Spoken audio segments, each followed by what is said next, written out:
महाराष्ट्र में जिस तरीके से लगातार राजनीतिक सरगर्मियां तेज हैं, उससे कई तरीके की राजनीतिक अटकलें लगाई जा रही हैं।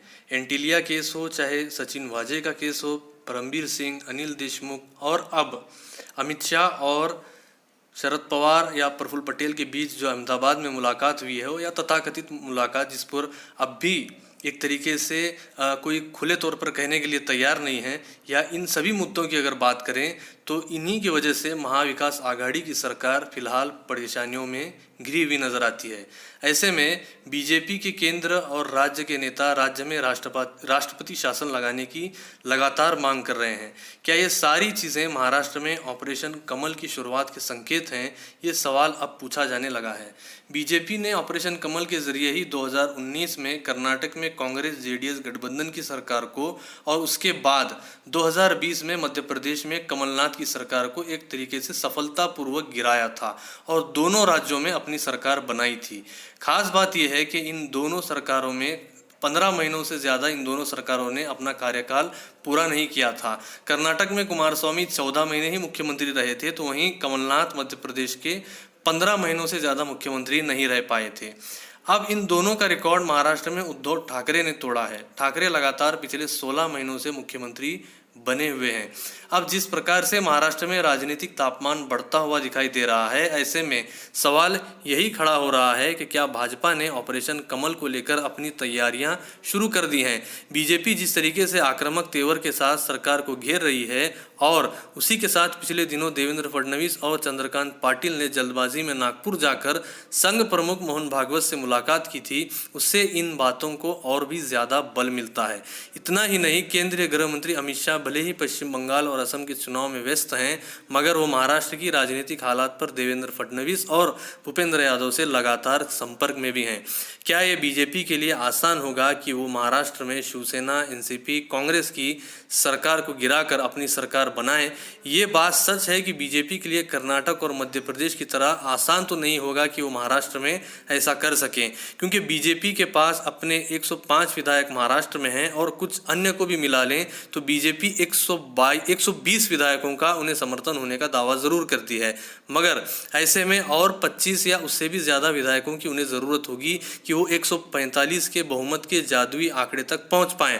महाराष्ट्र में जैसे बड़े राज्य में अगर भाजपा को एक स्थिर सरकार देना है तो करीब करीब 150 या उससे भी ज़्यादा करें तो यहाँ 155 तक का नंबर उनके साथ होना ज़रूरी है। मतलब कुल मिलाकर 30 से 35 विधायक उन्हें और ज़्यादा चाहिए। ऐसे में जब तक कोई बड़ा दल उनके साथ नहीं आ जाता तब तक ये काफ़ी मुश्किल ही नज़र आता है। कर्नाटक और मध्य प्रदेश में बीजेपी के लिए संभव हो पाया था क्योंकि वहाँ बीजेपी बहुमत से ज़्यादा दूर नहीं थी।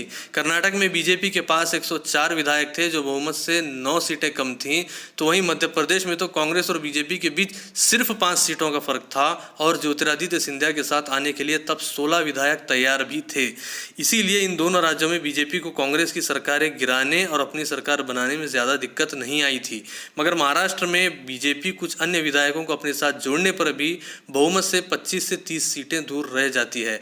आज की महाराष्ट्र की राजनीतिक स्थिति में देखें तो बीजेपी के पास राष्ट्रपति शासन लगाना एक आसान उपाय हो सकता है, वहीं दूसरी तरफ महाराष्ट्र की महाविकास आघाड़ी सरकार भी इसे हो सकता है सुप्रीम कोर्ट में चुनौती दे।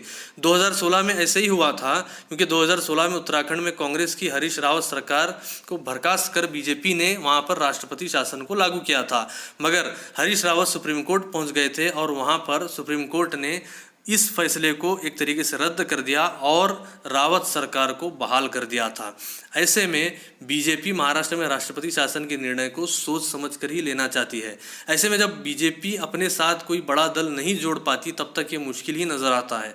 मगर इस बात से भी इनकार नहीं किया जा सकता कि राजनीति संभावनाओं का खेल है और क्रिकेट और राजनीति में कहा जाता है कि आखिरी ओवर तक कुछ भी हो सकता है। किसने सोचा था कि इसी महाराष्ट्र में अजित पवार एनसीपी से टूटकर बीजेपी के साथ आधी रात में सरकार बनाएंगे और वापस 70 घंटों में एनसीपी में वापस आ जाएंगे, मगर ये संभव हुआ और वो भी महाराष्ट्र में ही। अब राष्ट्रपति शासन अगर महाराष्ट्र में लागू हो भी जाता है तो इससे बीजेपी को क्या फ़ायदा हो सकता है? इससे उनकी सरकार तो नहीं बन जाएगी, मगर एक बात जो बीजेपी सोच रही है कि सरकार को बर्खास्त होने से महाविकास आघाड़ी में हो सकता है कि टकराव खुलकर सामने आ सकते हैं। इन तीनों दलों के विधायकों का मनोबल भी टूट सकता है।